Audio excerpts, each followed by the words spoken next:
Les Actes des Apôtres, chapitre 17.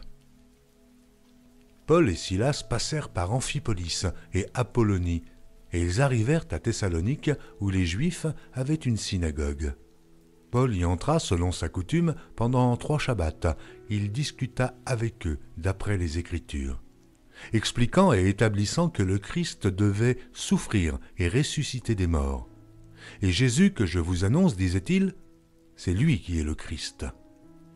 Quelques-uns d'entre eux furent persuadés et se joignirent à Paul et à Silas, ainsi qu'une grande multitude de Grecs craignant Dieu et beaucoup de femmes de qualité. Mais les Juifs, jaloux, prirent avec eux quelques méchants hommes de la populace, provoquèrent des attroupements et répandirent l'agitation dans la ville. Ils se portèrent à la maison de Jason, et ils cherchèrent Paul et Silas pour les amener vers le peuple. Ne les ayant pas trouvés, ils traînèrent Jason et quelques frères devant les magistrats de la ville en criant « Ces gens qui ont bouleversé le monde sont aussi venus ici, et Jason les a reçus. Ils agissent tous contre les édits de César, disant qu'il y a un autre roi, Jésus. » Par ces paroles, ils émurent la foule et les magistrats, qui ne laissèrent aller Jason et les autres qu'après avoir obtenu d'eux une caution. Aussitôt les frères firent partir de nuit Paul et Silas pour Bérée. Lorsqu'ils furent arrivés, ils entrèrent dans la synagogue des Juifs. Ces Juifs avaient des sentiments plus nobles que ceux de Thessalonique. Ils reçurent la parole avec beaucoup d'empressement, et ils examinaient chaque jour les Écritures pour voir si ce qu'on leur disait était exact. Plusieurs d'entre eux crurent, ainsi que beaucoup de femmes grecques de distinction et beaucoup d'hommes. Mais quand les Juifs de Thessalonique surent que Paul annonçait aussi à Bérée la parole de Dieu, ils vinrent y agiter la foule. Alors les frères firent aussitôt partir Paul du côté de la mer.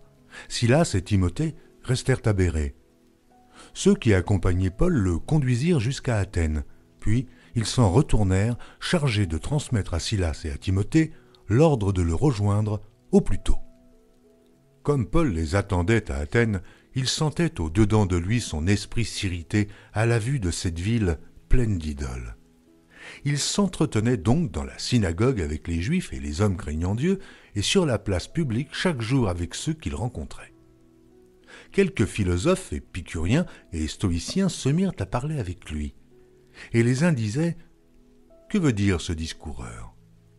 D'autres, l'entendant annoncer Jésus et la résurrection, disaient « Il semble qu'il annonce des divinités étrangères. » Alors ils le prirent et le menèrent à l'aréopage en disant « Pourrions-nous savoir quelle est cette nouvelle doctrine que tu enseignes ? Car tu nous fais entendre des choses étranges. Nous voudrions donc savoir ce que cela peut être. » Or, tous les Athéniens et les étrangers demeurant à Athènes ne passaient leur temps qu'à dire ou à écouter des nouvelles. Paul, debout au milieu de l'aréopage, dit « Hommes athéniens, je vous trouve à tous égards extrêmement religieux, car en parcourant votre ville et en considérant les objets de votre dévotion, j'ai même découvert un autel avec cette inscription « À un Dieu inconnu ». Ce que vous révérez sans le connaître, c'est ce que je vous annonce. Le Dieu qui a fait le monde et tout ce qui s'y trouve, étant le Seigneur du ciel et de la terre, n'habite point dans des temples faits de mains d'hommes. Il n'est point servi par des mains humaines, comme s'il avait besoin de quoi que ce soit, lui qui donne à tous la vie, la respiration et toutes choses. Il a fait que tous les hommes sortis d'un seul sang habitassent sur toute la surface de la terre, ayant déterminé la durée des temps et les bornes de leur demeure. Il a voulu qu'ils cherchassent le Seigneur, et qu'ils s'efforçassent de le trouver en tâtonnant, bien qu'il ne soit pas loin de chacun de nous. Car en lui nous avons la vie, le mouvement et l'être. C'est ce qu'ont dit aussi quelques-uns de vos poètes. De lui nous sommes la race.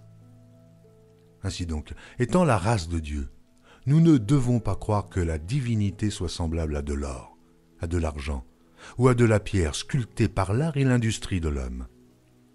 Dieu, sans tenir compte des temps d'ignorance, annonce maintenant à tous les hommes, en tout lieu, qu'ils aient à se repentir, parce qu'il a fixé un jour où il jugera le monde selon la justice, par l'homme qu'il a désigné, ce dont il a donné à tous une preuve certaine en le ressuscitant des morts.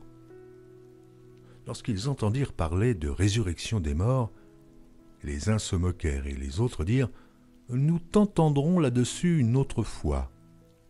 Ainsi Paul se retira du milieu d'eux. Quelques-uns, néanmoins, s'attachèrent à lui et crurent.